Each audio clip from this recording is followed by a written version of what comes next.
নমস্কার বন্ধুরা, আপনাদের মনের চেনা অনুভূতিগুলোকে শব্দের তুলিতে রাঙিয়ে দেওয়া আপনাদের অত্যন্ত আপন, অত্যন্ত প্রিয় ইউটিউব ঠিকানা অডিও স্টোরি বাড়ির পর্দায় আপনাদের সবাইকে আরও একবার বুক ভরা ভালোবাসা আর এক আকাশ আন্তরিক শুভেচ্ছা জানাচ্ছি।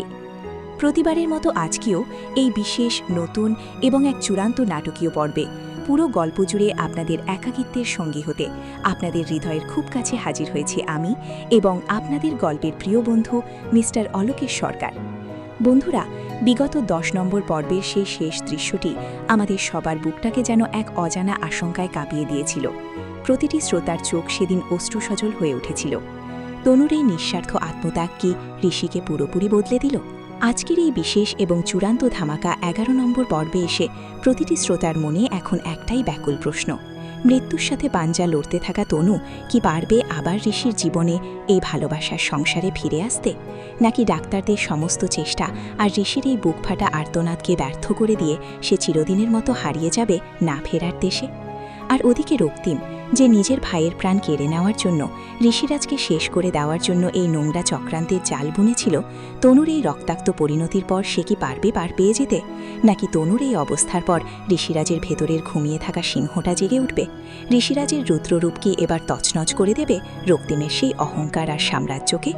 বন্ধুরা, আজকের এই 11 নম্বর পর্বে এসে আমাদের এই উপন্যাস এক অবিশ্বাস্য, হাড়হিম করা এবং চূড়ান্ত আবেগঘন মন নিতে চলেছে, যা আপনাদের বুকের ভেতরটা তোলপাড় করে দেবে। গল্পটা শুনতে শুনতে আপনাদের চোখের কোণ কখন যে জলে ভিজে উঠবে তা আপনারা নিজেরাও টের পাবেন না। আপনারা যেভাবে আমাদের এই গল্পটিকে ভালোবেসেছেন তার জন্য আপনাদের প্রতি কৃতজ্ঞতা জানানোর ভাষা আমার জানা নেই। তবে এই ভালোবাসার সফরকে আরও দীর্ঘ করতে যারা এখনও সাবস্ক্রাইব করেননি তারা এখনই অডিও স্টোরি বাড়ি চ্যানেলটি সাবস্ক্রাইব করে পাশে থাকা বেল আইকনটি বাজিয়ে রাখুন। তাহলে আর একটি মুহূর্ত অপেক্ষা নয়, বুক ভরা অনুভূতি, চোখের জল আর টানটান উত্তেজনা নিয়ে চলুন সরাসরি প্রবেশ করা যাক আজকে সেই বহু প্রতীক্ষিত ধামাকা 11 নম্বর পর্বে। কাল সারা রাত ভালো করে ঘুম হয়নি তনুর। মল্লিকা দেবীর বলা কথাগুলো তখন খুব ভাবাচ্ছে ওকে। সত্যি কি তবে তৃণার সঙ্গে উনি ঋষির বিয়ে দেবেন? ঋষির সঙ্গে রাতেই সব নিয়ে আর কথা হয়নি, কিন্তু তনুকে এটা ভাবাচ্ছে। এবার কি হবে? তনু সকালে তাড়াতাড়ি উঠে রেডি হয়ে নিয়েছে ওই বাড়ি যাবে বলে। ঋষি ঘুম থেকে উঠে দেখে তনু ব্যাগ গোছাচ্ছে। এ কি তনু, সকাল সকাল ব্যাগ গোছাচ্ছ কেন? ওই বাড়ি যাবো তাই। নিমন্ত্রণের কথা ঋষির মনেই নেই, বরং ঋষি ভাবে হয়তো ঠাম্মার কথায় আঘাত পেয়ে তনু বাড়ি ছেড়ে চলে যাচ্ছে। তাই সে বলে, আমি জানি তুমি ঠাম্মার কথায় কষ্ট পেয়েছো, কিন্তু চিন্তা করো না, আমি ঠাম্মাকে বোঝাবো, ট্রিনাকেও আমি বোঝাবো। কিন্তু এভাবে বাড়ি ছেড়ে চলে গেলে প্রবলেম কি সলভ হয়ে যাবে? কে বললো আপনাকে আমি কষ্ট পেয়েছি? এটা তো কন্ট্রাক্ট ম্যারেজ স্যার, মেয়াদ ফুরালে চলে যেতে হবে, এটাই তো সত্যি। আর আপনার ঠাম্মা ভুল তো কিছু বলেননি। তার মানে তুমি আজই চলে যাচ্ছ, তাই তো? না স্যার, আপনার হয়তো মনে নেই আজ আমাদের নিমন্ত্রণ, আমি তাই ব্যাগ গোছাচ্ছি। তবে হ্যাঁ, আপনি আমাকে যেদিন ডিভোর্স দেবেন আমি সেই দিন চলে যাব, সেটা 3 বছর পর হোক বা ট্রিনার সঙ্গে বিয়ের জন্যই হোক। নিমন্ত্রণের কথা ঋষি মনে পড়ে যায়, কিন্তু তনু পুরো বিষয়টা এত শান্তভাবে ঠান্ডা মাথায় হ্যান্ডেল করছে দেখে ও খুব অবাক হয়। তারপর তাড়াতাড়ি উঠে ফ্রেশ হতে চলে যায়। ঋষি ঘর থেকে চলে যাওয়ার পর তনু নিজেকে সামলাতে না পেরে কেঁদে ফেলে। তারপর মনে মনে বলে, হে তুমি আমার কোন পরীক্ষা নিচ্ছ ভগবান? আমি যে মা হতে পারবো এ কথা আমি কাউকে জানাতে চাইনি। ভেবেছিলাম কনসেপ্ট করলে একেবারে সুখবরটা স্যারকে জানাবো, বিয়েটা মিথ্যে হোক তবু অন্তত 3 বছর স্যারের সাথে থাকতে তো পারবো। অন্যদিকে ঋষি ফ্রেশ হয়ে চলে আসে। ওরা ব্রেকফাস্ট করে বেরিয়ে পড়ে। দুজনে মিলে ওই বাড়ির জন্য শপিংও করে নিয়ে যায়। ঋষি নিজেই শুভর জন্য ক্রিকেটের সেট কেনে আর অনুর জন্য কানের দুল, গলার হার। তনু এত খরচ করতে বারণও করে, কিন্তু ঋষি বলে, তোমার ভাই বোন বুঝি আমার কেউ নয়? এত ভালো একটা দিনে শুভকে গিফট দেবো, তখন অনুকেও তো কিছু দেওয়া উচিত, তাই না? তনুর ভালো লাগে যখন ও দেখে যে ঋষি এত ভাবছে। ওরা শপিং করে বেরোয়। তনু গাড়ির পিছনের সিটে শপিং ব্যাগগুলো ঢোকাচ্ছে, আর ঋষি ড্রাইভারের সিটে বসে সবে গাড়ি স্টার্ট দিচ্ছে। এমন সময় হঠাৎ ট্রিনা এসে ঋষির পাশে সিটে উঠে বসে পড়ে। ঋষি আর তনু অবাক হয়ে যায়। ট্রিনা বলে, সরি স্যার, আপনাকে ডিস্টার্ব করলাম, কিন্তু আমি যে আপনার সঙ্গে যাব। কি আমার সঙ্গে যাবে মানে? আমি বলেছে যে আমি যেন আপনার সঙ্গে সঙ্গে এবার থেকে থাকি। তনু ঋষি দুজনেই অবাক, বিরক্ত হয়ে ওঠে, কিন্তু ঠাম্মির নাম শুনে আর কিছু বলতে পারে না। আমরা আমার বাপের বাড়ি যাচ্ছি, তোমার অসুবিধা নেই তো? স্যার, স্যার যেখানে আছে সেখানে আমার অসুবিধা কি করে হতে পারে? বলে ঋষির পিঠে হাত রাখে। ট্রিনার হাতটা সরিয়ে তাড়াতাড়ি গাড়ি স্টার্ট দেয় ঋষি। সোজা তনুদের বাড়ির সামনে এসে দাঁড়ায়। তনুর ভাই আর বোন বেরিয়ে আসে। তনু গাড়ি থেকে নামতেই অনু আর শুভ এসে ওকে জড়িয়ে ধরে। সেটা দেখে তনু বলে, শুভ, কংগ্রাচুলেশন, খুব খুব খুব খুশি হয়েছি তোর কথাটা শুনে। ঋষিও খুশি হয়ে ওদের হাতে গিফট দেয়। ওরা সেগুলো দেখে খুব আনন্দ পায়। ওরা মা বাবাকে ডেকে এনে দেখায়। বিনয়বাবু একটু লজ্জিত হন। এসব কেন কিনতে গেলে জামাই? আরে এটুকু তো করাই যায়, ওরা তো বাচ্চা, তাই না? এই সময় পেছন থেকে তৃণা এগিয়ে আসে। তনুর বাড়িতে ঢুকেই নাকটা বন্ধ করে নেয় হাত। কেমন একটা স্মেল আসছে না? ঋষি, তুমি এখানে থাকবে কি করে? তৃণাকে দেখে সবাই বেশ অবাক হয়। পরিস্থিতিটা সামলাতে ঋষি ওর পরিচয় করিয়ে দেয়। তাই তনু একটু কড়া ভাবেই বলে, আপনি ঘরে গিয়ে বসুন ম্যাম। আর কোনো স্মেল তো আমি পাচ্ছি না। যদি আপনার খুব অসুবিধা হয় আপনি একটা ক্যাব বুক করে চলে যেতে পারেন। তৃণা সঙ্গে সঙ্গে বলে ওঠে। বরং আমি তাই করি বুঝলে। বলে ও ক্যাব বুক করে। তৃণা চলে যায়। ঋষিকে নিয়ে বিনয়বাবু চলে যান। তখনই শিবানী দেবী তনুকে আড়ালে ডেকে আনে। আমি তো শুধু তোকে, মানে তোদের দুজনকে আসতে বলেছিলাম, হঠাৎ এই মেয়েটাকে নিয়ে এসেছিস কেন? আমি আনিনি, ও নিজেই এসেছে। সে অনেক কথা পরে বলবো, চলো যাই। ওরা ভেতরে ঢুকে যায়। শিবানী দেবী খাবার টেবিলে সব জোগাড় করে বাড়ির সকলকে খেতে ডাকে। ঋষি আর তনু এসে খেতে বসে। তনুর মা ওদের খেতে দেয়। তোমরা তো অষ্টমঙ্গলায় এসে থাকতে পারলে না, আজ কিন্তু তোমাদের থাকতেই হবে। কিরে তনু, আজ থাকবি তো? না মা, আমরা আজ থাকতে পারবো না। তাছাড়া ওনার অসুবিধা হবে, উনি এসি ছাড়া তো আবার থাকতে পারেন না। বিয়ের পর একদিনও এসে থাকিস নি, তোকে ছাড়া আমাদেরও কষ্ট হয় না নাকি রে? আচ্ছা বাবা ঋষি, তোমার কি খুব অসুবিধা হবে থাকতে? আমার কোনো প্রবলেম হবে না আন্টি। তনু যদি থাকে আমি নিশ্চয়ই থাকবো। ঋষির কথায় তনু ওর মুখের দিকে তাকিয়ে থাকে, ভাবে এই মানুষটাকে আমি চিনতে পারি না। কখনো খুব কঠিন, কখনো এত নরম যে ভাবাই যায় না। ঋষি নিজের মতো করে খেতে থাকে। তারপর খাওয়া হয়ে গেলে তনু ওর কাকিমার সাথে দেখা করতে যায়, আর ঋষি তনুর বাবার সাথে গল্প করে। শিবানী দেবীও ওখানেই থাকে। আঙ্কেল, আপনি এখন কেমন আছেন? হ্যাঁ, আমি ভালোই আছি বাবা। আমার জন্য মেয়েটা অনেক কষ্ট করেছে। তনু আমাকে বলেছে যে তুমি আমার অপারেশনে 20 লাখ টাকা জোগাড় করে দিয়েছো, আর বাকি টাকাটাও অফিস থেকে লোন পেয়েছে। অবশ্য সেটাও তোমার জন্যই সম্ভব হয়েছে। থ্যাংক ইউ বাবা, তোমার উপর আমাদের অনেক ঋণ। এইসব কথা শুনে ঋষি চমকে ওঠে। শুধু কি তাই, এই যে আজকে শুভ ইঞ্জিনিয়ারিং কলেজে ভর্তি হতে পেরেছে, ওরা অনেক টাকা ডোনেশন চাইছিল জানো, সেই টাকা তো তুমিই দিলে, না হলে যে কি হতো। ঋষি অবাক হয়ে তাকিয়ে রয়েছে। এনারা কি বলছে ওর তো কিছু মাথায় ঢুকছে না। শুভরও যে জানো তো, ও ওই কলেজেই পড়বে, ভালো নাম্বার পেয়েছে, কিন্তু ভর্তি হবে না সেটা কি হতে পারে? এমন অবস্থায় তনু যখন সমস্তটা জানতে পারে, সেই তো ভাইয়ের ভর্তির সমস্ত ব্যবস্থা করে দেয়। তনু মুখে কিছু বলেনি, কিন্তু আমরা জানি বাবা, তোমার সাহায্য ছাড়া এতগুলো টাকাও দিতেই পারতো না। তুমি চিন্তা করো না, যে টাকাটা ও লোন করেছিল আমরা সেটা আস্তে আস্তে পুরোটাই শোধ করে দেবো। হ্যাঁ। ঋষি এতক্ষণ ওদের কথা অবাক হয়ে শুনছিল। এসব কোনো ঘটনাই তো ঋষি জানে না। আজ ও বুঝতে পারলো তনুর উপর দিয়ে কি কি ঝড় বয়ে গেছে, আর তনু কিচ্ছুটি বলেনি। দেখুন, টাকা ফেরত দেওয়ার কোনো দরকার নেই। আমি কিন্তু আপনার পরিবারের একজন, তাই আপনাদের বিপদে তনু যেমন পাশে থাকতে পারে তেমন আমিও পারি। তবে একটা কথা, আপনাদের সাথে আজকের এই আলোচনার বিষয়ে তনুকে জানাবেন না। আমি চাই না ও লজ্জা পাক। এখন একটু ঘরে যাচ্ছি, কয়েকটা ফোন করতে হবে। বলে ঋষি ঘরে গিয়ে বিছানায় সোজা হয়ে শুয়ে ছাদের দিকে তাকিয়ে থাকে। এক মুহূর্তে ওর গোটা দুনিয়াটাই যেন বদলে যায়।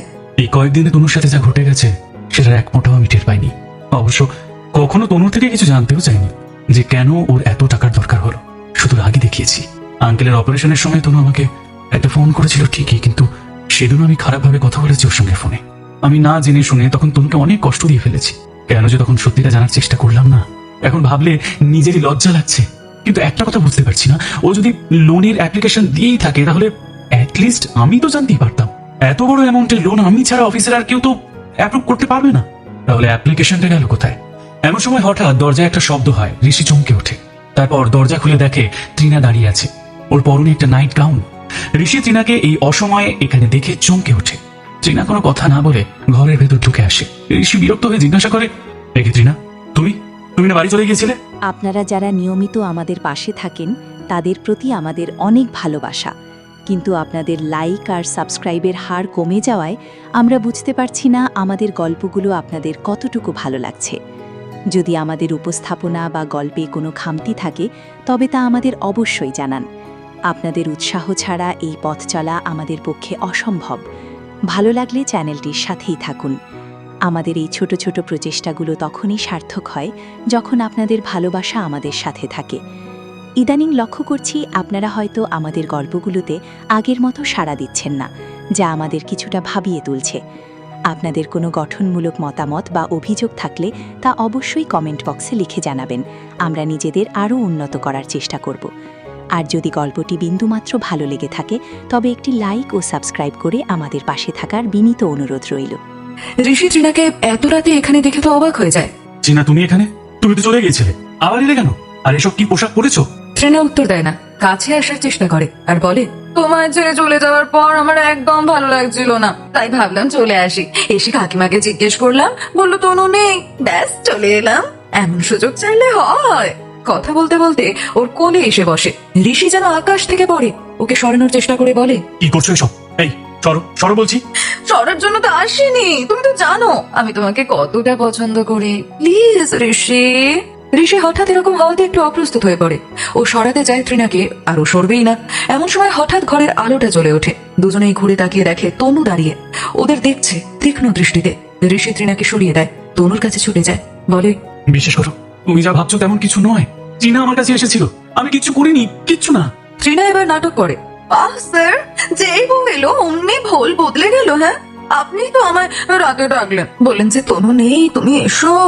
ঋষি তনুকে বোঝানোর চেষ্টা করে, আমি এরকম নই, বিশ্বাস করো আমাকে তনু, প্লিজ আমাকে ভুল বুঝো না তুমি। ওদিকে তৃণা অনেক কিছু বলে যায় ঋষির নামে।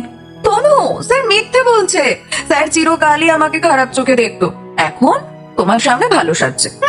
ঋষি রেগে যায়, তৃণাকে চুপ করতে বলে। তাই একটা ক্যাওস সৃষ্টি হয়।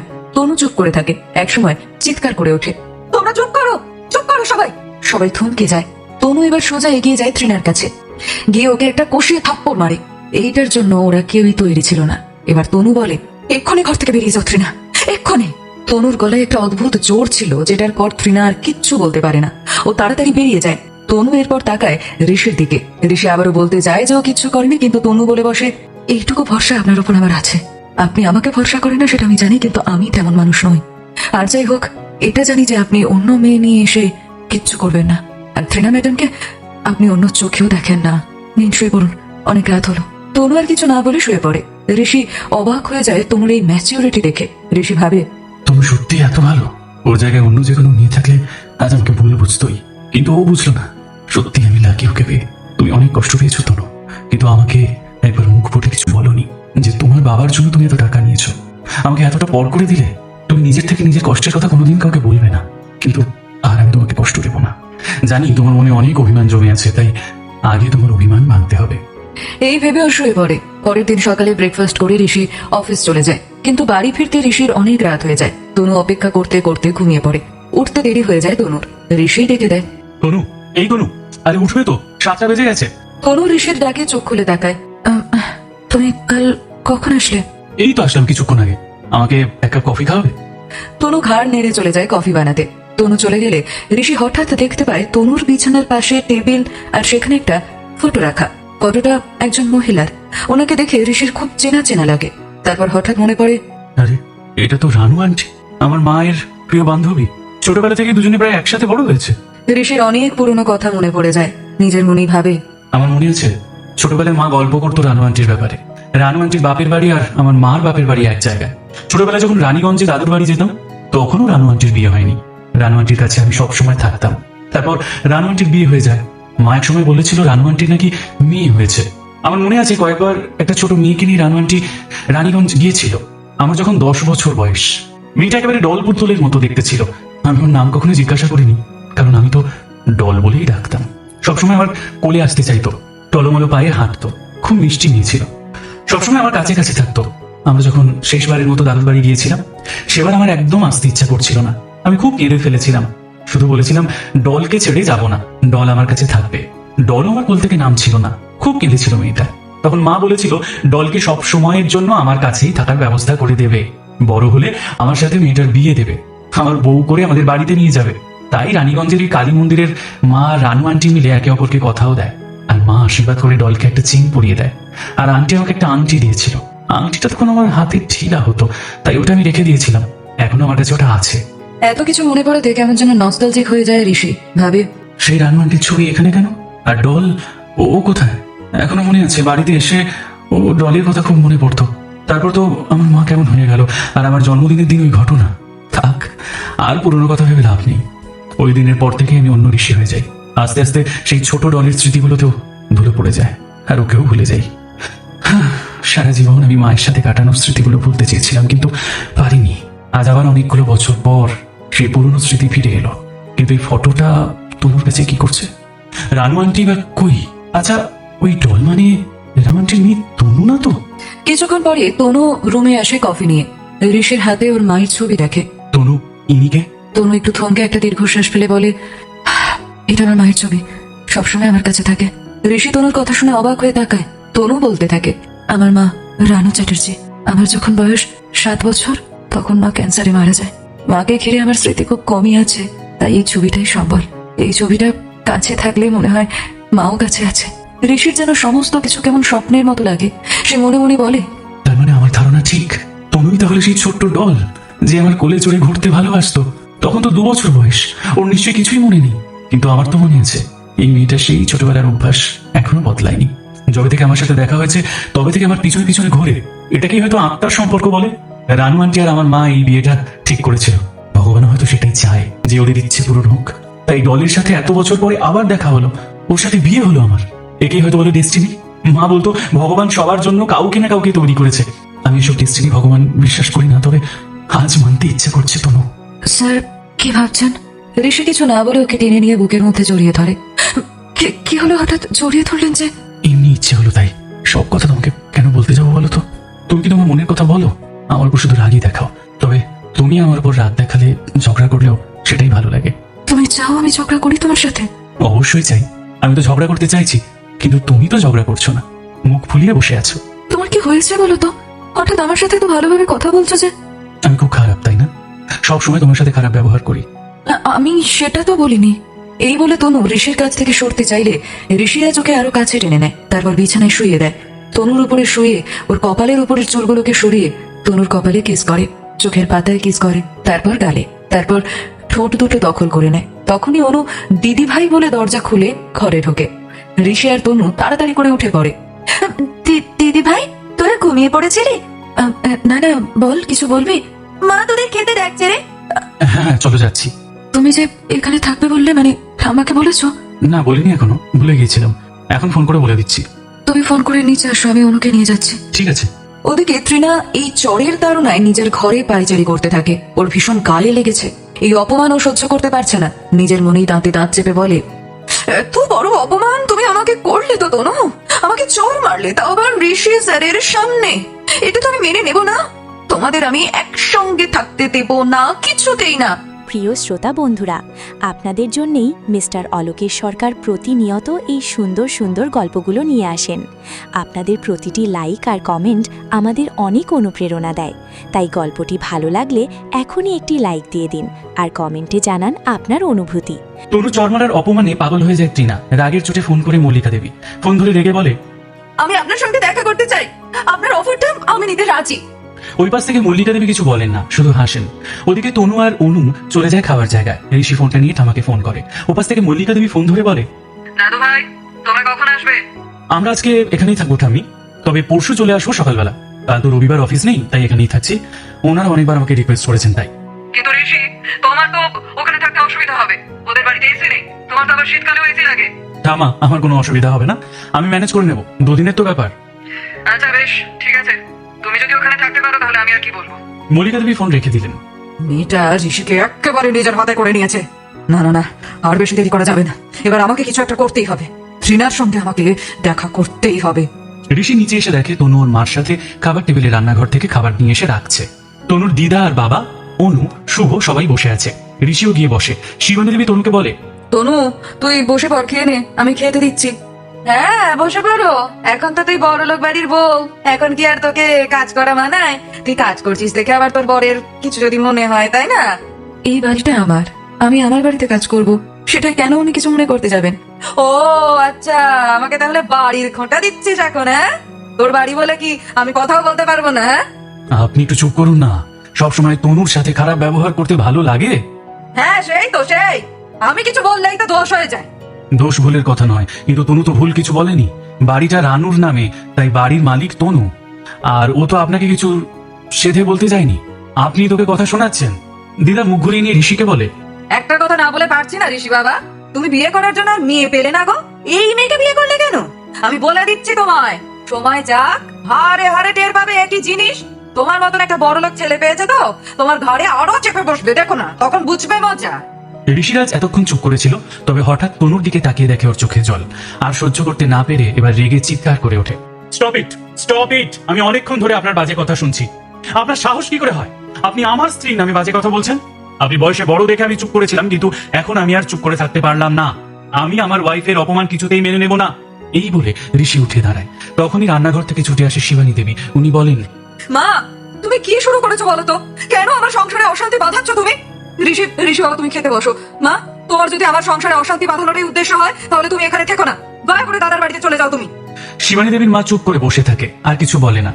ঋষি তনুকে খেতে বসতে বলে। তনু গিয়ে চুপ করে ঋষির পাশে বসে। ওরা খেয়ে দিয়ে ওপরে চলে যায়। ঋষি রাগ এখনো কমেনি। ঋষি নিজে তনুকে যা ইচ্ছা বলতে পারে, কিন্তু কেউ তনুকে কিছু বললে ও সহ্য করতে পারে না। তাই রুমে গিয়ে শুয়ে পড়ে। তনুর পাশে শুলে ওকে জড়িয়ে ধরে বলে, উনি তোমাকে এভাবে কথা শোনান কেন? ছাড়ো না এসব কথা। আমি তোমাকে জিজ্ঞাসা করেছি কিছু, আমার কথার উত্তর দাও। আসলে দিদা আমাকে পছন্দ করে না। ওনার মনে হয় আমি ওনার মেয়ের সংসারের বোঝা। সেটাই স্বাভাবিক, কারণ কে চাইবে যে তার মেয়ে সতীনের সন্তানকে মানুষ করুক। বলে একটা দীর্ঘশ্বাস ফেলে তনু। ঋষির খুব খারাপ লাগে ব্যাপারটা। তোমার বাবা তোমার মা মারা যাওয়ার পরে আবার বিয়ে করলেন কেন? নিজেই তো মানুষ করতে পারতেন তোমাকে। আসলে আমার এই মা আমার নিজের মায়ের বন্ধু ছিল। মা মারা যাওয়ার সময় বলে গিয়েছিল বাবাকে বিয়ে করে আমাদের সংসার আর আমাকে দেখতে। তখন মায়েরও অসহায় অবস্থা। ওনার স্বামী মারা যাওয়ার পরে মাকে আর শুভকে শ্বশুর বাড়ি থেকে দাঁড়িয়ে দেয়। তখন দিদাও মাকে রাখেনি, কিন্তু আমার মা রেখেছিল। তারপর মা মারা যাওয়ার পর মাকে দেওয়া কথা রাখার জন্য এই বিয়েটা হয়। আর ওনার মা এসে তোমার উপর ছড়ি ঘোরায়। আমি কিন্তু এসব মেনে নেব না। উনি যদি তোমাকে কিছু বলে, আবার আমি কিন্তু তখন কি করতে হয় সেটা আমি জানি। আমি কিন্তু আরো বেশি কিছু বলবো। আসলে দিদা ওনার ছেলের ঘরের নাতনি রিম্পাদির সাথে না আমার বিয়ের স্বপ্ন দেখছিল, কিন্তু সেটা আমার বাবা থাকাকালীন করতে পারেননি। আর উনি তো জানেন না যে আমার বিয়েটা একটা শর্তের বিয়ে। আমার বিয়ের মেয়াদ মাত্র 3 বছর, সেটাও জানেন না। তাই ভাবছেন যে আমি খুব সুখী। সেটাই আসলে উনি মানতে পারছেন না। তনুর মুখে বিয়ের মেয়াদের কথা শুনে চুপ করে যায়। আর কোনো কথা বলে না ঋষি। শুয়ে পড়ে দুজনে। পরশুদিন তনুরা সকালে ব্রেকফাস্ট করে বাড়ি চলে যাবে। তারপর দুজনে অফিসে যাবে। তাই তাড়াতাড়ি রেডি হয়ে ব্রেকফাস্ট করে বাবা মাকে বিদায় জানিয়ে বেরিয়ে যায়। ঋষি আর তনু বাড়ি ফিরলে দেখে ওর বাবা আর মল্লিকা দেবী বসে আছে। ওদের ঢুকতে দেখে মল্লিকা দেবী বলে, তোমার শ্বশুর বাড়ি ঘোরা হলো ঋষি? এভাবে কেন বলছো? ওনারা নেমন্তন্ন করেছিলেন, সেটা আমি পালন করতে গিয়েছিলাম, এইটুকুই যা। বাবা, তা হঠাৎ এত সবকিছু মানছো যে? তুমি তো এসব কিছু মানতে না ঋষি। আমি মানি না ঠিকই, কিন্তু তনুর বাবা মা তো মানে। আর তনুর বাবা অসুস্থ, তাই আমি ওনাকে না করিনি। ঠিক আছে, ভালো করেছিস, থেকেছিস, শ্বশুর বাড়িতে থেকেছিস, এতে কোনো দোষের না। আর তনুরও তো থাকতে ইচ্ছা করে ওর বাবা মার কাছে, তাই না? বিয়ে হয়ে গেলে মেয়েরা পর হয়ে যায় না, বুঝলি? তনুর কথাটা শুনে ভালো লাগলো বেশ। হ্যাঁ, আমরা অফিসে বেরোবো। তনু, ওপরে চলো। ঋষি তনুকে নিয়ে উপরে চলে যায়। তনু ঋষিকে যত দেখে আর অবাক হয়ে যায়। মনে মনে ভাবে, হঠাৎ কি হলো? ঋষি বদলে গেল কেন? আমার সাথে এত ভালো ব্যবহারই বা করছে কেন? সবসময় আমাকে নিজের কাছে কাছে রাখছে কেন? আবার কি কোনোভাবে আমাকে অপমান করবে বলে ভাবছে তবে? ওদিকে ঋষি ওয়াশরুম থেকে বেরিয়ে এসে দেখে তনু আয়নার সামনে দাঁড়িয়ে কিছু ভাবছে। সেটা দেখে ঋষি তনুকে পিছন থেকে জড়িয়ে ধরে। কি ভাবছেন মিসেস তনুষ্কা ঋষিরাজ মুখার্জি? ঋষি তনুকে মিসেস তনুষ্কা ঋষিরাজ মুখার্জি বলায় অবাক হয়ে যায় তনু। সেটা দেখে ঋষি বলে, এইভাবে তাকাচ্ছ কেন? কিছু ভুল বললাম নাকি? আমি মানে, তুমি নিজে যখন আমাকে স্ত্রী হিসেবে মানো না, তাহলে কেন এই সমস্ত কথা বলছো? তুমি অনেকবার আমাকে নিজের জায়গাটা দেখিয়ে দিয়েছো, তাই এইসব বলে টেকো না প্লিজ। আমার অদ্ভুত লাগে। এই বলে সরে যেতে গেলে ঋষি ওকে আরো জাপটে ধরে, গলায় মুখ ডুবিয়ে দেয়। তারপর বলে, আমার উপর খুব রাগ হয়েছে তাই না? আমি আমি তোমার উপর কেন রাগ করবো? মানে তুমি যেটা বলছো সেটা ঠিক বলেছো। অফিসে যেতে হবে, দেরি হয়ে যাচ্ছে। আমি রেডি হইনি। তনুকে নিজের থেকে সরিয়ে ওয়াশরুমে একটা চুড়িদার নিয়ে চলে যায়। ঋষির একটু খারাপ লাগে। তারপর দুজনেই রেডি হয়ে বেরিয়ে যেতে গেলে ঋষি বলে, দাঁড়াও, একসাথে গাড়িতে যাবো। আজ থেকে তুমি আমার সাথে গাড়ি করে অফিস যাবে। না, আমি তোমার সাথে যেতে পারবো না অফিসে। আর ঠাম্মা তো বলেছে আমি যেন পাবলিক ট্রান্সপোর্টে যাতায়াত করি। গাড়িতে আমি অফিসে যেতে পারবো না। তাছাড়া তুমি অফিসের বস, একজন এমপ্লয়ের সাথে গাড়িতে করে যাওয়াটা ঠিক হবে না। তার মধ্যে আমার অফিসে কেউ জানে না যে তুমি আমার হাজবেন্ড। আর তুমি তো নিজেও চাও না সেটা কেউ জানো। তাই প্লিজ প্লিজ আমাকে তোমার সাথে যেতে বলো না। মানে আমাকে আমার মতো ছেড়ে দাও। এই বলে ঋষিকে আর কিছু বলতে না দিয়ে চলে যায়। ঋষি মনে মনে ভাবে, খুব জেদ তোমার তাই না? ঠিক আছে, আমারও জেদ কম না। তুমি ঋষিরাজ মুখার্জির জেদ জানো না। আজ তুমি আমার সাথেই যাবে, এটা আমার চ্যালেঞ্জ। এই বলে নিজেও চলে যায়। ঋষি গাড়ি নিয়ে বেরিয়ে দেখে তনু রাস্তায় দাঁড়িয়ে আছে অটোর জন্য। ঋষি ওর সামনে গিয়ে গাড়ি নিয়ে দাঁড়ায়। তারপর গাড়ি থেকে বেরিয়ে তনুর সামনে গিয়ে বলে, বড্ড জেদ তোমার তাই না? চুপচাপ উঠে এসো। বললাম তো আমি অটো করে চলে যাবো। আমি যাবো না তোমার সাথে। ঠিক এমন সময় ত্রিনা এসে বলে, আরে তোমরা, আমি তো এখানে একটা কাজে এসেছিলাম। চলো তাহলে একসঙ্গে অফিসে যাই নাকি? বলে ঋষির উত্তরের অপেক্ষা না করে ঋষির পাশের সিটে বসে পড়ে। ঋষি আর তনু দুজনেই ওকে দেখে কেমন হতভম্ব হয়ে যায়। বুঝতে পারে না কি করবে। প্রিয় শ্রোতা বন্ধুরা, আপনাদের জন্যেই মিস্টার অলোকেশ সরকার প্রতিনিয়ত এই সুন্দর সুন্দর গল্পগুলো নিয়ে আসেন। আপনাদের প্রতিটি লাইক আর কমেন্ট আমাদের অনেক অনুপ্রেরণা দেয়। তাই গল্পটি ভালো লাগলে এখনই একটি লাইক দিয়ে দিন আর কমেন্টে জানান আপনার অনুভূতি। ট্রিনা গাড়িতে উঠে পড়ে একটু জোর করে, কিন্তু ঋষি ওকে একটু বিরক্ত হয়ে বলে, সামনে না, পিছনে বসো। ট্রিনা যেন এটা শুনে একটু অবাকই হয়ে যায়। মানে, কিন্তু কেন? কারণ তো খুবই সহজ, পিছনে গিয়ে বসো, কারণ সামনে তনু বসবে, কারণ ও আমার স্ত্রী।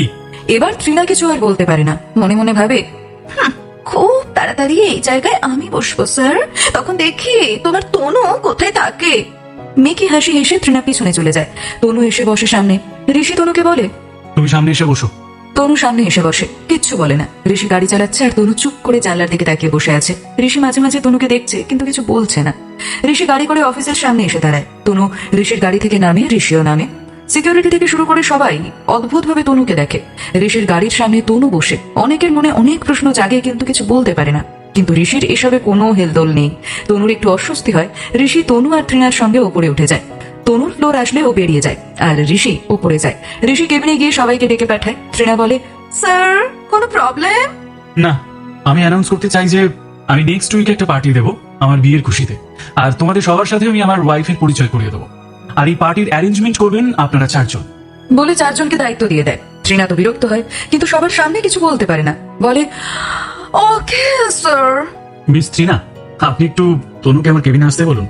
এটাই ট্রিনা আরো রেগে যায়, কিন্তু বলতে বাধ্য হয় সবার সামনে, ওকে স্যার। ট্রিনা বেরিয়ে যায়। তনুর নাম শুনলে ওর মাথা গরম হয়ে যায়, তাই মনে মনে বলতে বলতে বেরোয়, তনু খুব বার বেড়েছে। তনুকে অফিস থেকে বের করার জন্য দেখছি এখন আমাকে কিছু করতে হবে। তনু কিছুক্ষণ পরে ঋষির কেবিনে আসে। ঋষি ওকে ভেতরে আসতে বললে তনু ভেতরে আসে। স্যার আমাকে ডেকেছেন কেন? বসো। তনু ঋষির সামনে বসে। ঋষি ল্যাপটপে নিজের কাজ করছে। প্রায় 1 ঘন্টা তনু ঋষির সামনে বসে আছে, কিন্তু ঋষি কোনো কথাই বলে না। এবার তনু রেগে যায়। স্যার এটা কি হচ্ছে? আপনি 1 ঘন্টা ধরে বসিয়ে রেখেছেন আমাকে নিজের সামনে, কিছু বলছেন না। আমার তো কাজ আছে নাকি? আপনার যদি কিছু বলে না থাকে তাহলে আমি আসছি।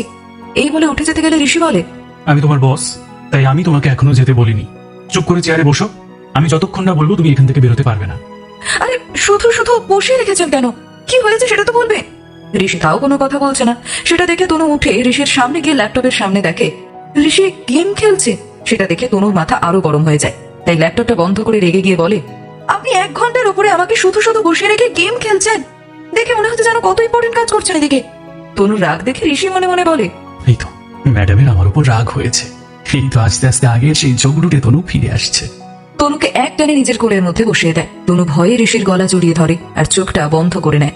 ঋষি তনুর কোমরটা জড়িয়ে ধরে। ঋষি তনুকে এভাবে দেখে কপালে একটা কিস করে, তারপর চোখের পাতায় কিস করে। তনু চোখটা আস্তে আস্তে খোলে।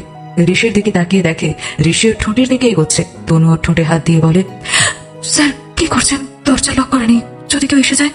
ঋষি টেবিলের ওপর থেকে একটা রিমোট নিয়ে দরজা লক করে দেয়। তারপর বলে, আর কোনো প্রবলেম নেই তো? এই বলে তনুকে কিছু না বলতে দিয়ে ওর ঠোঁট দুটো দখল করে নেয়। তনু প্রথমে রেসপন্স না করলেও পরে করে। প্রায় 10 মিনিট পরে তনুর শ্বাস নিতে কষ্ট হচ্ছে বুঝতে পেরে ওর ঠোঁট দুটো ছেড়ে দেয়। তনু হাঁপাতে থাকে। ঋষি তনুর গলায় মুখ গুঁজে রেখে বলে, তনু, আমি ভাবছিলাম আমাদের এবার হানিমুন যাওয়া দরকার, তাই ভাবছিলাম মালদ্বীপ গেলে কেমন হয়। আর তোমার যদি কোথাও যাওয়ার ইচ্ছা থাকে তাহলে বলো, আমরা সেখানেই যাব। আমি কি বলবো? আর এমন শর্তের ভেদে আবার হানিমুন হবে সেটাই তো আমি ভাবিনি। তুমি অনেক কিছু ভাবোনি, কিন্তু এখন সেসব হবে। আমি তাহলে মালদ্বীপে যাওয়ার ব্যবস্থা করছি। পরে কিন্তু বলতে পারবে না আমার এখানে যাওয়ার ইচ্ছা ছিল। তবে সেকেন্ড হানিমুনে তুমি যেটা বলবে সেখানেই যাবো। ওকে, নেক্সট উইকে অফিস পার্টির পরই আমরা যাব। তনু ওর দিকে তাকিয়ে থাকে আর তারপর বলে, এবার ছাড়ুন আমাকে, যেতে দিন।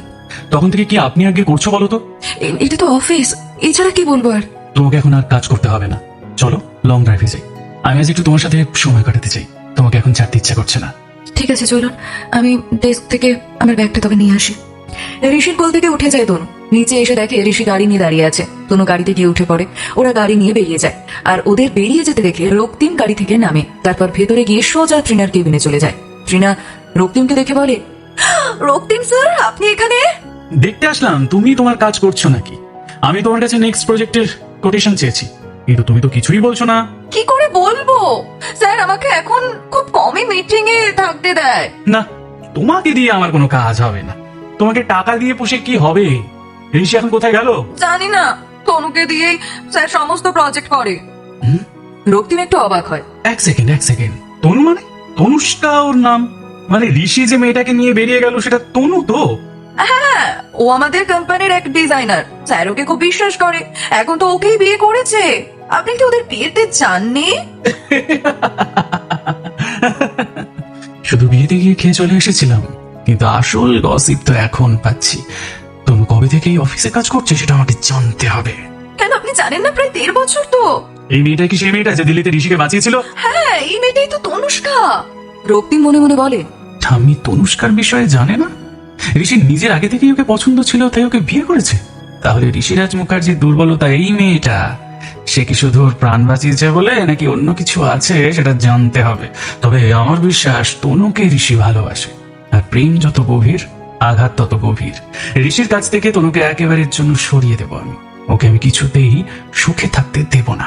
আর তনু অনেক আমাকে অপমান করেছে, আমি সব মনে রেখেছি। তোমাকেও তার জন্য শাস্তি পেতে হবে তনু। প্রিয় শ্রোতা বন্ধুরা, আপনাদের জন্যেই মিস্টার অলোকেশ সরকার প্রতিনিয়ত এই সুন্দর সুন্দর গল্পগুলো নিয়ে আসেন। আপনাদের প্রতিটি লাইক আর কমেন্ট আমাদের অনেক অনুপ্রেরণা দেয়। তাই গল্পটি ভালো লাগলে এখনই একটি লাইক দিয়ে দিন আর কমেন্টে জানান আপনার অনুভূতি। তনু যে অনেকদিন আগের থেকে ঋষির অফিসে কাজ করতো সেটা জেনে যায় রক্তিম। ট্রিনা আর রক্তিম মিলে একটা প্ল্যান বানায়। রক্তিম বলে, তনুষ্কা যেখানে কাজ করে সেটা যেন আমার বাড়ির কেউ জানতে না পারে। ট্রিনা একটু অবাক হয়ে বলে, কিন্তু কেন? আর আমার তো মনে হয় মল্লিকা ম্যাডাম এটা জানেন। না, জানে না, আর ওনার থেকেই কথাটা লুকোতে হবে। তারপর মনে মনে রক্তিম ভাবে, কারণ এটাই হবে আমার ট্রাম্প কার্ড। ট্রিনা ওকে কিছু ভাবতে দেখে বলে, আমরা কিছু বুঝতে পারছি না, আপনি কেন এসব করছেন? সেটা তোমার না জানলেও হবে, তুমি শুধু তোমার কাজটা ঠিক করে করো, বাকিটা আমি দেখে নিচ্ছি। এদিকে ঋষি আর তনু নিজেদের মতন শহর থেকে দূরে কোলাহল মুক্ত পরিবেশে এসে একটু সময় কাটাতে থাকে। তনু সিটে হেলান দিয়ে ঘুমিয়ে পড়েছে। ঋষি একটা নদীর পাড়ে এসে গাড়ি থামায়। তারপর তনুর ঘুমন্ত মুখের দিকে চেয়ে থাকে কিছুক্ষণ। তারপর তনুকে ডাকে, তনু ওঠো, আরে ওঠো তনু। তনু ঘুম ভেঙে যায় আর বাইরের দিকে তাকিয়ে বলে, এটা কোথায়? মানে আমরা কোথায়? এটা একটা সুন্দর জায়গা, দেখো না কি সুন্দর হাওয়া দিচ্ছে। গাড়ি থেকে নামো, তাহলে বুঝতেই পারবে। ঋষির কথায় তনু গাড়ি থেকে নামে, তারপর ঋষিও নামে। দুজনে হাত ধরে কিছুটা এগিয়ে আসতেই তনু দেখতে পায় বিশাল বড় এক নদী। তার পারে সুন্দর সবুজ ঘাস, চারিদিকে বড় বড় গাছ। খুব শান্ত একটা জায়গা, লোকজন নেই। গাছের ছায়ায় আর নদীর হাওয়ায়, ঠান্ডা হাওয়ায় বেশ ভালো লাগছে। মনে হচ্ছে কত দূরে চলে এসেছে ওরা। দূরে কয়েকটা বাচ্চা খেলা করছে, কয়েকজন বয়স্ক ভদ্রলোক ভদ্রমহিলা এদিক ওদিক হাঁটাচলা করছে, আড্ডা দিচ্ছে। শহরের রাস্তায় কোলাহল যানজট কিছুই নেই, সুন্দর শান্ত পরিবেশ, ঠিক যেমনটা তনুর পছন্দ। চলো ওই গাছটার নিচে গিয়ে বসি। ওরা বসে পড়ে ওই গাছটার নিচে, ঘাসে। গাছের ছায়ায় যেন চোখ জুড়িয়ে আসে। ঋষি তনুর কোলে মাথা দিয়ে ঘাসের উপরই শুয়ে পড়ে। মাথা একটু হাত বুলিয়ে দেবে তনু? অনেকদিন কেউ মাথায় হাত বুলিয়ে দেয় না। কথাটা শুনে তনুর বুকটা মোচড় দিয়ে ওঠে। ও ভাবে, সত্যি তো, মা তো সে কোন ছোটবেলায় চলে গেছে। কত একা ঋষি, কাউকে কোনোদিন বুঝতে দেয় না যে কত অভিমান ক্ষোভ বুকের ভেতরে চেপে রেখেছে। সেটাই রাগ হয়ে বের হয়। তনু ঋষির মাথায় হাত বুলিয়ে দিতে থাকে। আপনাকে একটা কথা জিজ্ঞেস করবো? মানে রাগ করবেন না তো? তোমার উপর আমি কি সবসময় রাগ করি? বলো, তুমি কি জানতে চাও? আপনার মা কোথায়? মানে আমি যতদূর জানি উনি তো মারা যাননি, তাহলে এখন উনি কোথায় আছেন? ঋষি ওর মায়ের নাম শুনেই মাথাটা গরম হয়ে যায় তার, কিন্তু নিজেকে শান্ত করে। কথা দিয়েছে তনুর উপর আর রাগ দেখাবে না, তাই খুব শান্তভাবেই বলে, তনু তুমি মুখার্জি বাড়ির বউ, তাই তোমার সবকিছু জানার অধিকার আছে। কিন্তু আমার ওনার কথা বলতে একটু ভালো লাগে না। বেশ, ইচ্ছে না করলে জোর করবো না, কিন্তু আপনি চাইলে আমার সাথে শেয়ার করতে পারেন। ঋষি কিছু বলে না, কিছুক্ষণ চুপ করে থাকে। নদীর মিষ্টি ঠান্ডা হাওয়া ওদের ছুঁয়ে যায়। ওই শীতল হাওয়া হয়তো ঋষির মনের রাগকেও একটু কমায়। সে বলে, তুমি যখন জানতে চাইছো তখন শোনো। আমার মা আমাকে আর আমার বাবাকে ছেড়ে চলে যায়, তার বদলে নিয়ে যায় মোটা টাকা। এখন তিনি ওনার প্রেমিকের সঙ্গে বেশ সুখী ঘর করছেন। শুনেছিলাম ওনাদের নাকি একটা মেয়েও আছে, তবে ওনারা কোথায় থাকেন আমি জানি না। আমাদেরকে ছেড়ে চলে যাবার পর আর কোনোদিন আমার খোঁজও নেয়নি। ছোটবেলায় অত বুঝতাম না মা কেন ছেড়ে চলে গেল, সেটাও ঠিক মতো জানতাম না। পরে ঠাম্মা আমাকে বলেছে এগুলো। আর ছোট থেকেই ঠাম্মাই আমাকে আগলে রেখেছে। বাবা কোনোদিন আমাকে তেমন দেখেনি। মা চলে যাওয়ার পর বাবাও কেমন যেন ভবঘুরে হয়ে যায়, নিজেকে সবসময় কাজে ব্যস্ত রাখতে শুরু করে। তারপর তো আমি পড়াশোনার জন্য লন্ডন চলে যাই, তারপর ওখানেই নিজের ব্যবসা শুরু করি। আর বলতে পারো এইসব কিছু ভুলে থাকার জন্য আমিও কাজের মধ্যে ডুবে থাকি।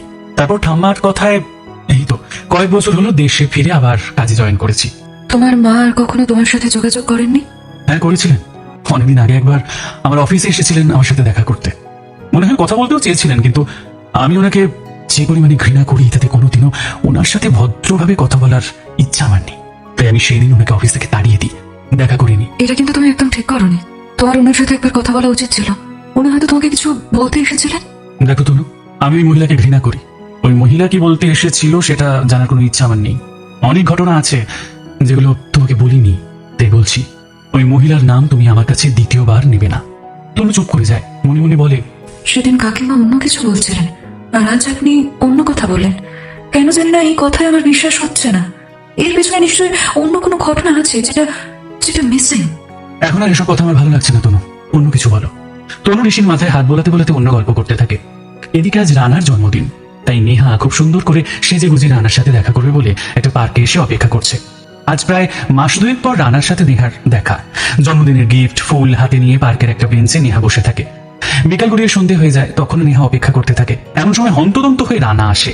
নেহা এতদিন পর রানাকে দেখে খুব এক্সাইটেড হয়ে পড়ে, ওকে জড়িয়ে ধরতে যায়, কিন্তু রানা নেহাকে সরিয়ে দিয়ে বলে, আমার হাতে বেশি সময় নেই নেহা, কেন ডেকেছো সেটা বলো। মানে আজ প্রায় 2 মাস পর আমাদের দেখা হচ্ছে, আর তার উপর তুমি এত লেট করে এলে, আর এসে এভাবে তাড়া দিচ্ছ। Oh come on Neha, don't start again. আমি এখানে তোমার লেকচার শুনতে আসিনি। আজ আমার জন্মদিন, আর বেঁচে বেঁচে আজকেই তোমার দেখা করতে হলো। এভাবে কেন কথা বলছো? তোমার জন্মদিন বলেই তুমি দেখা করতে চাইলাম। আজকের দিনে কি তোমার সাথে আমি একটু সময় কাটাতেও পারি না? কেন পারবে না? আমি তোমার বন্ধুদের সাথে পার্টি করছিলাম, ওখানেই চলে আসতে পারতে। কিন্তু না, তুমি তো সতী সাবিত্রী, পার্টি তোমার ভালো লাগে না। তোমার পার্টি মানে তো মদ আর মেয়ে, একগাদা অসভ্য ছেলে মেয়ে, যেখানে ওই সমস্ত উচ্ছৃঙ্খল ভাবে নাচানাচি করে। খবরদার নেহা, তুমি বেহিন জিতেই বাঁচো থাকো, আমার বন্ধুদের নিয়ে কোনো বাজে কথা একদম বলবে না।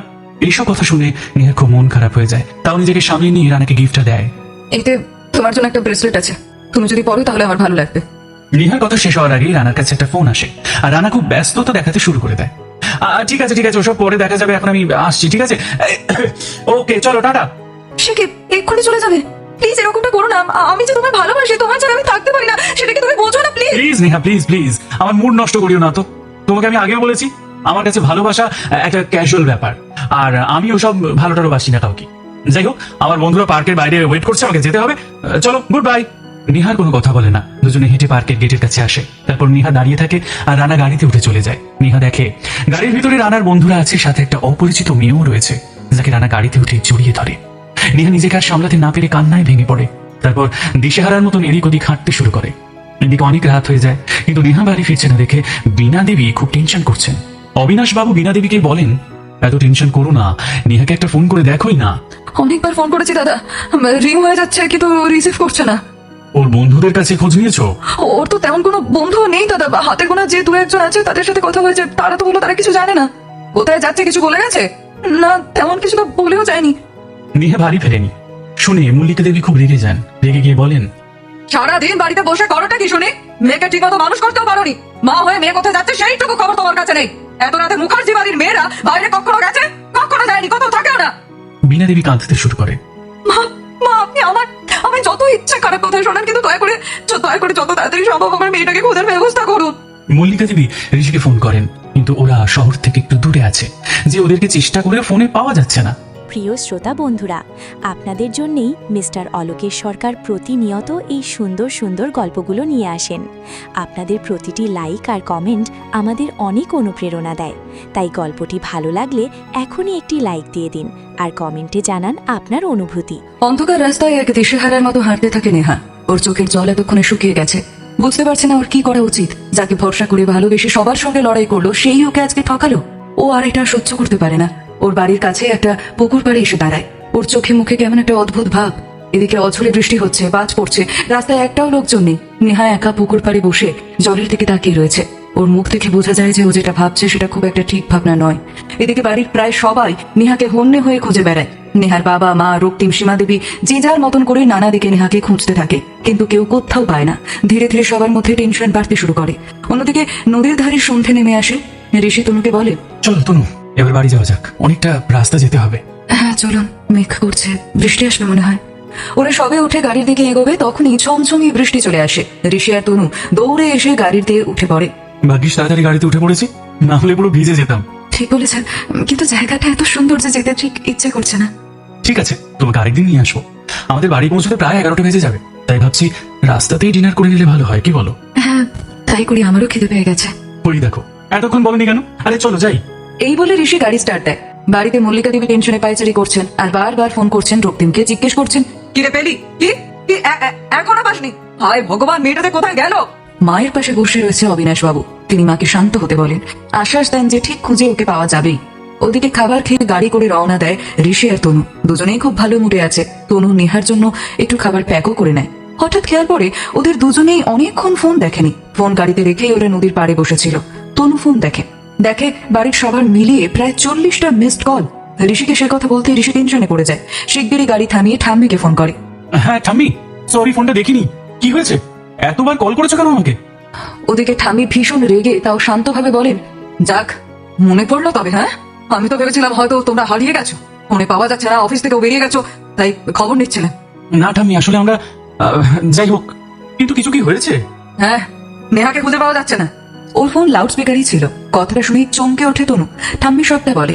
তারপর ঋষি জানায় ও দেখছে কি করা যায়। ফোন রেখে দেখে তনু ভয় পেয়ে গেছে। হ্যাঁ, আমি নিশ্চিত রানার সঙ্গে কিছু একটা হয়েছে, তাই ও লজ্জায় বাড়ি ফিরতে পারছে না। তাড়াতাড়ি চলুন, ওকে খুঁজতে হবে। ওরা রওনা দেয়। ওদিকে রক্তিমরা ওকে কোথাও খুঁজে পায় না। অবশেষে ওরা বাড়ি ফিরে আসে। নেহার মা বীণা দেবী টেনশনে কেঁদে ফেলেন। ওরা আলোচনা করে যে এবার পুলিশে খবর দেবে কিনা, কারণ নেহা ওর কোনো বন্ধুর বাড়ি টিউশন কোথাও নেই। আর কেউ জানে না আজ ওর কোথাও যাওয়ার কথা ছিল কিনা। সবাই টেনশনে পড়ে যায়। ওদিকে ঋষি আর তনুর বাড়ির কাছেই বিভিন্ন রাস্তায় গাড়ি করে নেহাকে খুঁজতে থাকে। বৃষ্টির মধ্যে ভালো করে কিছু দেখাও যায় না। হঠাৎ তনু যেন কি একটা দেখে চিৎকার করে ওঠে, দাঁড়ান বলে ঋষিকে কিছু না বুঝতে দিয়ে ছুটে চলে যায় পুকুর পাড়ে। দেখে নেহা সবে জলে ঝাঁপ দিতে যাচ্ছে, আর তক্ষুনি হাত ধরে টেনে ধরে ওকে তনু, আর ওকে চুলে একটা থাপ্পড় মেরে কাঁদতে কাঁদতে জড়িয়ে ধরে বলে, এটা কি করতে যাচ্ছিলি তুই? কেন নেহা, কেন?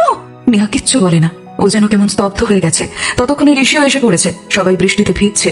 ঋষি নেহাকে কিছু বলে না। ও জানে কিছু সময় কথা বলতে নেই। নিস্তব্ধতাই অনেক কিছু বুঝিয়ে দেয়। তাড়াতাড়ি নেহাকে নিয়ে ওরা দুজন গাড়িতে ওঠে। নেহার গায়ে ঋষির জ্যাকেটটা পরিয়ে দেয়। নেহা খুব ভয় পেয়ে আছে। বলে, আমি আমি আমি বাড়ি যাবো না, বাড়ি গেলে আমাকে বকবে, আমি যাবো না। তনু ওকে শান্ত করার জন্য বলে, বেশ যাস না, আমরা দুজন আগে যাব, তারপর ওদের বোঝানোর পর তোকে এসে নিয়ে যাবো, কেমন? এই কথা শুনে নেহা শান্ত হয়। ঋষি গাড়ি নিয়ে বাড়ি পৌঁছায়। কথা মতো ঋষি আর তনু আগে বাড়িতে ঢুকে সবাইকে বোঝানোর জন্য, কিন্তু ফল হয় তার ঠিক উল্টো। ওরা ঘরে ঢোকার সঙ্গে সঙ্গে রেগে ওদের উপর প্রায় ঝাঁপিয়ে পড়েন মল্লিকা দেবী। কোথায় ছিলে তোমরা? নতুন বিয়ে করে ঘুরতে বেরিয়ে গেছো? হ্যাঁ, বাড়িতে কি হচ্ছে না হচ্ছে কোনো খবর নেওয়ার প্রয়োজন বোধ করো না? ঋষি আর তনুকে কিছু কথাই বলতে দেওয়া হয় না। রক্তিম ভালো সুযোগ পেয়ে বলে ওঠে, দারুণ দারুণ দাদা ভাই, এই তো, এই না হলে ঋষিরাজ মুখার্জি। এ নাকি পরিবারের জন্য সব করতে পারে। তা কোথায় ছিলি যখন তোর বোনকে খুঁজে পাওয়া যাচ্ছিল না? আমি তো সেটাই। আজ তুই না আমি বলবো। ঠিক আছে, তোকে আর কথা বলতে হবে না। এতটা রাস্তা গাড়ি চালিয়ে এসেছিস, নিশ্চয়ই টায়ার্ড হয়ে গেছিস। তাই যা, এখানে সময় নষ্ট না করে গিয়ে শুয়ে পড়। বাড়ির লোকজন বাঁচলো না মরলো এটা নিয়ে তোকে মাথা ঘামাতে হবে না। কি বলতে চাইছিস তুই? হ্যাঁ, এটা ঠিক, আমি আজ তনুকে নিয়ে একটু বেরিয়েছিলাম, কিন্তু তার মানে এই নয় যে আমি বাড়ির কারোর কথা ভাবি না। তাই নাকি দাদু ভাই? কিন্তু আমি যতটা জানি তুমি তো কাজ ছেড়ে ঘুরে বেড়ানোর মতো ছেলে ছিলে না, আর নিজের পরিবারের প্রতি এতটা ইরেসপন্সিবল ছিলে না। তাহলে আজ হঠাৎ কি হলো তোমার? এই মেয়েটা এমন কি করলো যে তোমাকে অফিস ছেড়ে ঘুরে বেড়াতে হলো, তাও আবার এতক্ষণের জন্য? ঠামা, সবসময় তনুকে কেন দোষ দিচ্ছ? তনু আমাকে বলেনি ঘুরতে যাওয়ার কথা, আমি ওকে জোর করেছিলাম এবং জোর করে ওকে নিয়ে যাই। তৃণাও এখানে ছিল অনেকক্ষণ ধরে। মল্লিকা দেবীর কথাতেই সে এখানে এসেছে। এতক্ষণ চুপ থাকার পর রক্তিমের চোখের ইশারায় তৃণা বলে ওঠে, কিন্তু স্যার কাজটা আপনি ঠিক করেননি। তনু ওকে পাত্তা না দিয়ে মল্লিকা দেবীকে বলতে যায়, আমি নেহাকে। মল্লিকা দেবী রেগে উঠে বলে, তোমার সঙ্গে তো আমি কথাই বলতে চাই না, এক্ষুনি এখান থেকে বেরিয়ে যাও। কথাটা শুনে সবাই অবাক হয়ে যায়। অবিনাশ বাবু এবং বাড়ির অন্যান্যরাও বোঝানোর চেষ্টা করেন যে মল্লিকা দেবী ভুল করছেন, কিন্তু উনি কারোর কথা শোনার পাত্রী তো নন। বলেন, আমি কারোর কোনো কথা শুনতে চাই না। এই মেয়ে আমাদের জন্য ঠিক নয়, অনেক অপদস্থ করেছে আমাদের। এক্ষুনি বেরিয়ে যাবে তুমি এখান থেকে। ঋষি তনু দুজনেই অবাক। তনুর চোখে জল চলে আসে। ও কিছু বলতে যাবে, তখনই নেহার গলা শোনা যায়। তনু কোথাও যাবে না ঠাম্মি। নেহাকে দেখে সবাই ওর কাছে ছুটে যায়। ওকে জড়িয়ে ধরে বীণা দেবী। কোথায় ছিলি মা, তুই কোথায় ছিলি? এই অবস্থা কি করে হয়েছে তোমার? কোথায় ছিলে তুমি এতক্ষণ? মুখার্জি বাড়ির মেয়ে হয়ে এত রাতে ভিজে পোশাকে এভাবে বাড়ি ফিরছো তুমি, তোমার লজ্জা করে না? মা, এইভাবে এখন বলো না, দেখতেই তো পাচ্ছ মেয়েটার অবস্থা। সব কথার উত্তর আমি দেব না, তবে তনুর কোনো দোষ নেই, আর ওই বাড়ি থেকে যাবেও না, কারণ ওই আমাকে বাঁচিয়েছে। নেহা সবটা জানায় সবাইকে। তনুকে নেহা জড়িয়ে ধরে, তুই ঠিক বলেছিলি, ছেলেটা ভালো না, আমি এবার বেরিয়ে আসবো রে, অনেক হয়েছে অনেক। তনু চোখের জল মুছে নেহার মাথায় হাত বোলায়। মল্লিকা দেবী হেরে যাওয়ায় তার অনেকটা ইগোতে লাগে। তিনি বীণা দেবীকে বলেন, অনেক নাটক হয়েছে, এবার যাও, এই বেহায়া মেয়েকে নিয়ে উপরে চলে যাও। শুধু নেহা কেন, সবাই যে যার ঘরে চলে যাও, অনেক রাত হয়ে গেছে। এরপর সবাই যে যার ঘরের দিকে যায়। রক্তিমের যেন কিছু সন্দেহ হয়, একটু দাঁড়িয়ে সেও চলে যায়। ঠিক তখনই মল্লিকা দেবী আবার বলেন, ঋষি আর তনু তোমরা একটু দাঁড়াও, তোমাদের সাথে আমার কিছু কথা আছে। বাড়ির সবাই ড্রয়িং রুম থেকে চলে গেলে মল্লিকা দেবী বলেন, আমি একটা সিদ্ধান্ত নিয়েছি, আজ থেকে তৃণা এই বাড়িতেই থাকবে। কিন্তু কেন ঠাম্মা? কারণটা খুব পরিষ্কার ঋষি, আমি তনুকে আর ভরসা করতে পারছি না। এই মেয়ে না তো এই বাড়ির বৌমা হওয়ার যোগ্য, আর না তোমার স্ত্রী হওয়ার যোগ্য। এমন মেয়েকে আর রাখাটা ঠিক হবে না। আমার হাতে থাকলে এই মেয়েকে আমি আজই বাড়ি থেকে বের করে দিতাম। ঠাম্মি প্লিজ এরকম করো না। কেন তুমি তনুর সঙ্গে সবসময় এরকম ব্যবহার করো? তৃণা মনে মনে বেশ খুশি হয়। সেভাবে ম্যাডাম যখন আমাকে অফারটা করলেন, আমি তো না করতে পারলাম না। এখন তনুকে জব্দ করার জন্য আমি ওদের মাঝেই আসবো সবসময়, আমাকে কেউ আটকাতে পারবে না। কি মজা। ঋষি ওদিকে অবাক, সঙ্গে তনু। ঋষি বলে, ঠাম্মি তোমার কি হয়েছে? কেন তুমি এসব করছো? কারণ তনু আমাদের মিথ্যে কথা বলেছিল।